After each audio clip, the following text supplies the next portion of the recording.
Many of the clients I see for massage have a great deal of posterior neck tension in the upper shoulder area.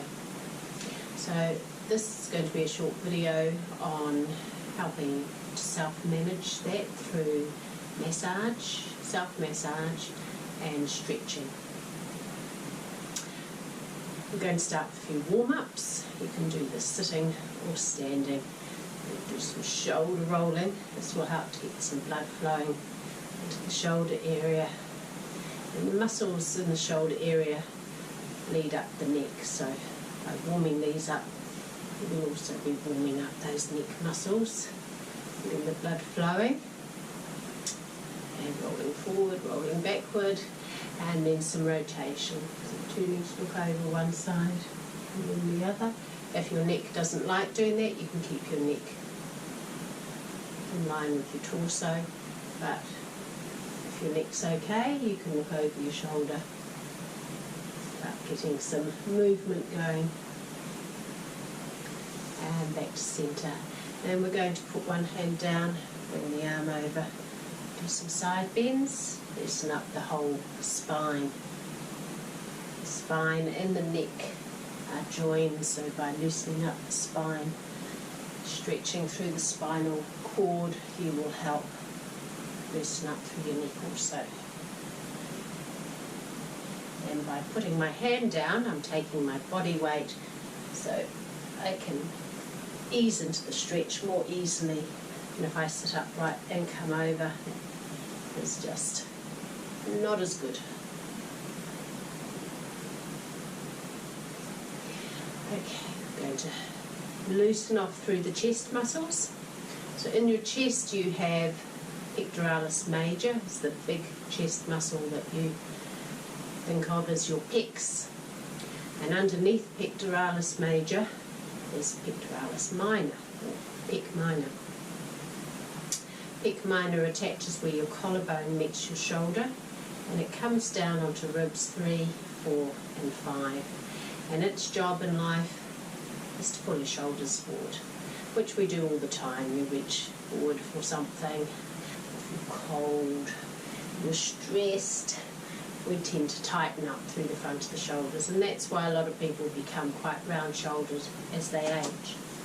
Now, if your shoulders are too far forward, it will cause compression through the back of the neck, which is not good for the vertebrae and spinal column, spinal cord rather, and you restrict your range of motion quite a bit. However, if you get your shoulders back and then rotate, then you will be able to move your neck much more freely. If you're very tight in these muscles, no amount of pulling back is going to get them there. So we're going to have to loosen off these muscles, and many of us are just chronically tight in these muscles from working with our arms forward all day long. So we're going to start by massaging into them. We can loosen the muscles off first, we will get a more effective stretch. So you can use your fingers, you're pushing in quite firmly and going from where the collarbone meets the shoulder, that little triangle up there, and coming down towards the centre of the chest on the left side. You can use your knuckles, it's easier on the fingers. You can do a brisk rub like that. You can do this sort of thing in the shower, you can do it while you're sitting, you can do it while you're standing. Okay, a bit of a thump, gentle thump. Okay, so the knuckles are good, the flat parts of your thumb and hand are good, or you can use those knuckles, they get in a little more deeply than the flat bits do. It just depends how deeply you want to get in there. It may be very tender, far more tender than you would have thought. And Same thing on the other side, getting in, loosening all that off. And often with this self-massage, a little every day is good, just a few minutes. If you do a few minutes every day, it will gradually loosen off those muscles and allow the shoulders to come back. Now, there is another way to get in that's very effective. You can get a ball. This is just a rubber dog's ball. You can use a tennis ball. Tennis balls tend to split over time if you're using a lot of pressure on them. But you can use the ball, you can use it with your hand, or you can find a corner of the wall. You can use a piece of furniture. Things tend to slip a bit on the furniture. And by getting in against that, I can create quite a bit of pressure into that area. I can do a bit of squatting up and down and wiggling side to side, and that will get in and massage those muscles well also. So there's those sorts of balls.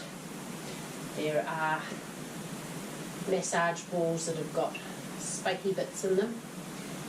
They can be good as well. And you can put your ball in a sock, and that way you're less likely to drop it, and you can do the same thing with that. Okay, so that's the chest massaged. Now we're going to do some work on the back of the neck. You can cup your hand and place that in behind the neck, and just doing some circles, wiggling side to side. The only thing with sitting up and doing this is this arm's going to get tired. So you can do that lying down flat on your back. Slide that hand in underneath, and you can work all the way up to the occipital ridge where the bony bit at the base of your skull meets your neck. You can bring the other hand in, and if you like, you can place a pillow or some sort of support underneath that elbow, so you're not having to hold that arm up too much. And you can loosen up through the back of your neck.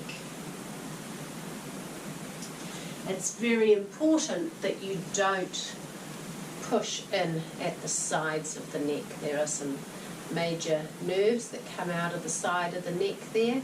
You don't want to aggravate those. You want to feel as though you're on the back of those bones in your neck. Okay. Now, the upper trapezius muscles, these ones here that hold all that tension, they lift your shoulders. There's another muscle called levator that's up in here as well. It goes up, both of them go up your neck. And when they tighten and shorten, they can cause a lot of tightness up the back of the neck. So we're just going to bring the opposite arm over, and we're just squeezing, like I'm squeezing a lemon. I can use fingers and thumb if you can get enough compression with that, and that will help loosen it up. You can also make a fist, a bit of a rub. Do the same thing on the other side. Give it a bit of a squeeze, getting the blood flowing, loosening it off so that when we stretch, it will be a more effective stretch. So you can do this sitting, but again, find it easier to do lying down, and you can rest that arm on your body and give it a squeeze. So that way you're not going to tighten up through the shoulder so much, and your neck and your shoulders are in a relaxed position. I'm not having to hold my head up as I do when I'm sitting. So we've loosened off the chest and we've loosened off the neck. So now what we're going to do is stretch the chest, and there's several ways of doing that. We can do it standing, And for that you need a doorway or some sort of corner of a wall or bookcase or what have you. Have 1 foot forward, 1 foot back. That puts less strain on your lower back. Have the knees bent. Bring the arm up nice and high. You want it about 45 degrees from your head as opposed to having it 90 degrees. Okay? So arms up nice and high. You want to come forward and rotate a little away. That should be comfortable in the back and you should be getting a stretch through the front of the shoulder. Okay, going to hold that for 20 to 30 seconds and breathe. Nice slow deep breaths, and the more you exhale you can sink further into the stretch. And then you can swap. Do the other side, 1 foot forward, 1 foot back, arm up nice and high. Draw your tummy button towards your spine so that you're not arching through the back, and coming forward and rotating away. That will get pec minor. Pec minor runs in that direction, so the arm needs to be high to target that. You can also stretch pec major. You will do that more in that position, or a little higher or a little lower. If your shoulder hurts to bring your arm up that high, you can also stretch pec minor with your arm down low. So you place your hand on the door frame or the bookcase or what have you, and you will come forward, and again slight rotation. Should be feeling that through the front of the shoulder. Remember to breathe, tummy button towards the spine, but not pulled in tight so that your abdomen can move in and out as you breathe. Okay, so you can hand on the bookcase, step forward, rotate.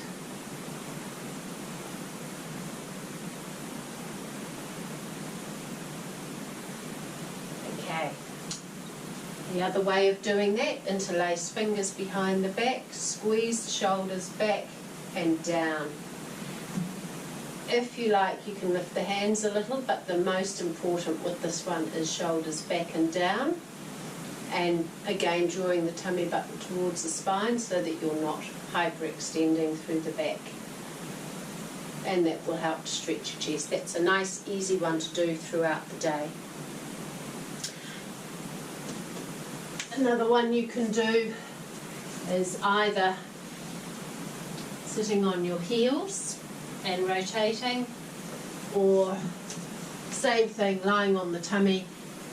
If the arm's out at shoulder height, like so, you'll get pec major. If the arm's higher, you'll get pec minor.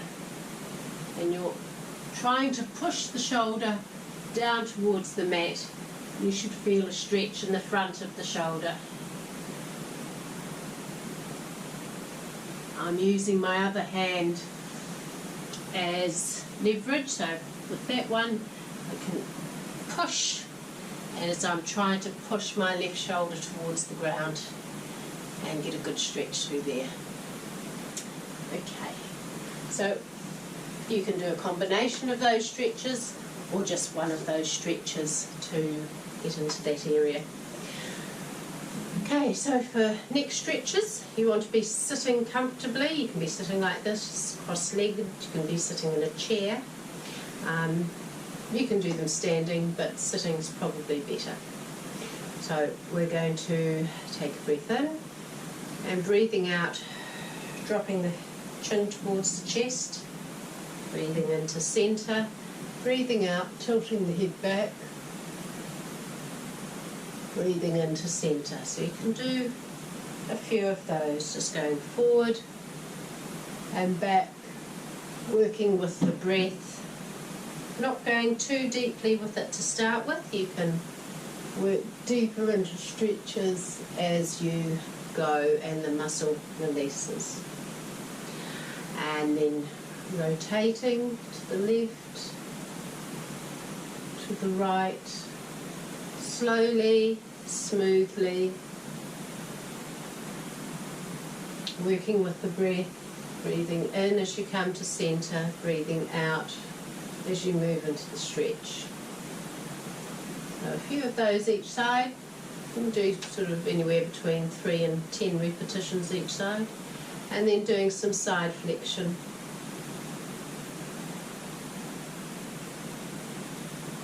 Again, breathing into centre, breathing out as you exhale.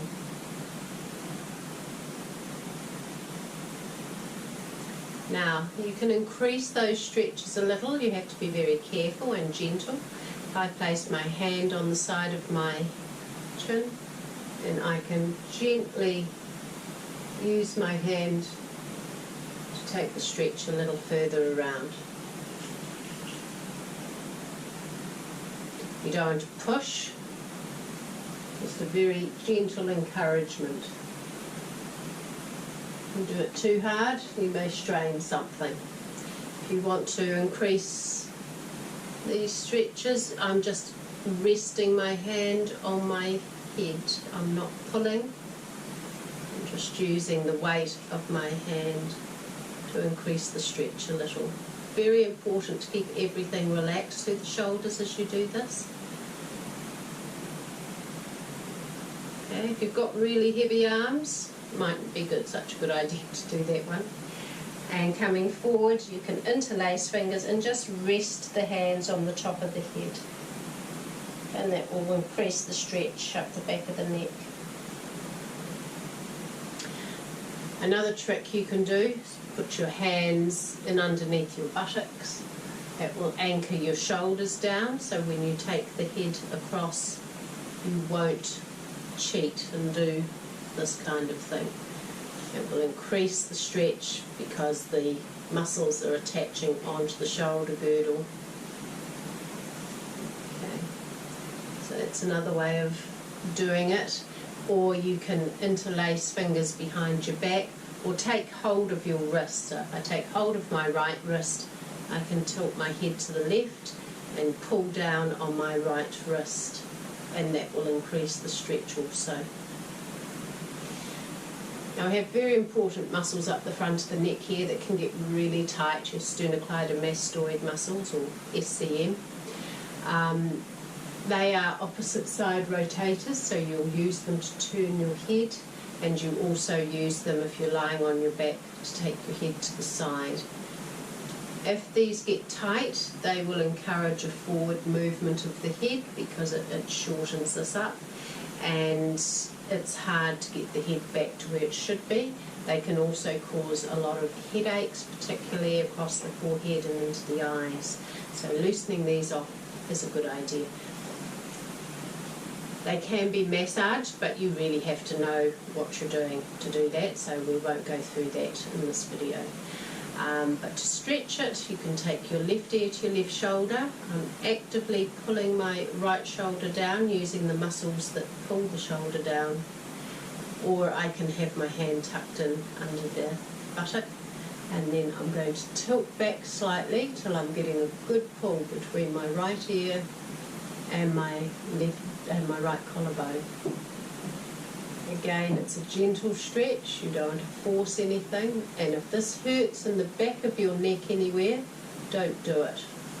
Come back to centre. It may mean that you're impinging some of the muscles with that movement, and it will just aggravate them. We'll take the right shoulder to the right ear. I'm going to pull the left shoulder down with the muscles, the lower trapezius that does that, and then I'm going to tilt back until I'm getting that pull through the front. And some slow deep breaths and gently coming back to centre. So with these ones you can repeat them a few times, or you can just slowly keep moving. Okay. And then to get up the back of the neck more specifically, I'll take the left ear to the left shoulder, tilt the head forward, and I can feel that now up the right side of the neck. Again, I'm using the muscles to pull my shoulder down, increases the stretch. And if I want to get really high up to that occipital ridge area up the top of the neck, I can rotate my head slightly to look towards the ceiling. It just changes the stretch up a bit. Gets up into some little sub-occipital muscles up there. And gently coming back to centre, taking the head over to the other side, tilting forward. And if I want to, I can look up towards the ceiling and get into those muscles. Doesn't pay to hold these stretches too long. The muscles in the neck aren't big, they're quite sensitive muscles, and for most people they're generally quite tender. The more tender they are, the more careful you need to be. So you're going to do this very carefully and slowly, and it should be a comfortable stretch. With all these stretches, you shouldn't be experiencing pain. If it's sore, you just go a short way. Okay? You're better to do a little without pain than to try and force it and create more pain.